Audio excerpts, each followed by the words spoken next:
ఆంధ్రాలో 81% ఎంతో వచ్చిందండి ఓటింగ్ పర్సంటేజ్. ఈ మాట అంతకుముందు కంటే లాస్ట్ 2014కి కంటే కూడా 2019 కంటే కూడా ఎక్కువ ఉండేది. దీనికి ఇండికేషన్స్ ఏమిటి? What does it indicate? ఈ ఇంత పర్సంటేజ్ ఓటింగ్ పెరిగింది అంటే ఇండికేషన్ ఏమిటి అని అందరూ సెఫ్రాలజిస్ట్ వాళ్ళు ఉంటారు కదా, వాళ్ళు చెప్పేది ఏంటంటే ఎగ్జిస్టింగ్ గవర్నమెంట్ని పడగొట్టడమే, దానికోసమే ఓటింగ్ పర్సంటేజ్ పెరుగుతుంది ఎప్పుడు కూడా అని చెప్పి అంటున్నాడు.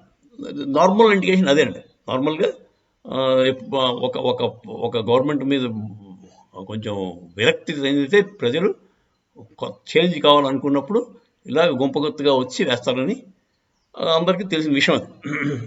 అదొక కారణం అవ్వచ్చు. కానీ ఇంకో కారణం కూడా ఉంటుందని వైఎస్ఆర్సీపీ వాళ్ళు ఏం ఫీల్ అవుతున్నారంటే, ఈ వాలంటీర్ వ్యవస్థని రద్దు చేయించారు, దానివల్ల ఒక నెలలు బట్టి పాపం లబ్ధిదారులందరూ కొంచెం ఇబ్బంది పడ్డారు. దాంతో వాళ్ళు మళ్ళీ జగన్ ఓడిపోతే, నిజంగా జగన్ గారిని ఓడిపోతే వీళ్ళకి ఇవన్నీ అయిపోతాయి కదా పర్మనెంట్గా అని చెప్పి భయపడిపోయి వాళ్ళు వచ్చి గుంపగుత్తగా వేసేసారని చెప్పి వాళ్ళు ఫీల్ అవుతున్నారు. గవర్నమెంట్ వాళ్ళు అలా ఫీల్ అవడమే మంచిదేనండి. నేనే గెలుస్తున్నాను అనుకోకపోతే ఈ 10 రోజులు నిద్ర ఉండదు వాళ్ళకి. ఏమంటారు? ఈ 10 అంటే ఇప్పుడు జూన్ 4వ తారీఖు దాకా హ్యాపీగా నిద్రపోవాలి కదా. నిద్రపోవాలంటే పాజిటివ్గానే ఆలోచించారు గవర్నమెంట్ కూడా. వాళ్ళు తెలుగుదేశం వాళ్ళు గెలుస్తున్నాం అనుకోవాలి, వైఎస్ఆర్సీపీ వాళ్ళు కూడా వాళ్ళు గెలుస్తున్నాం అనుకోవాలి. లేదంటే వాళ్ళకి హెల్త్ పరంగా చాలా ఇష్యూస్ వస్తాయి. అందుచేత అది సహజం, అది మానవ సహజం. గెలుస్తున్నాం అనుకుంటాడు ఆఖరి నిమిషం దాకా. అప్పుడు ఏమవుతుందో మరి దేవుడి ఇష్టం. ఇప్పుడు జయాపజయాలు దైవాధీనాలు. కృషి మనం చేస్తాం.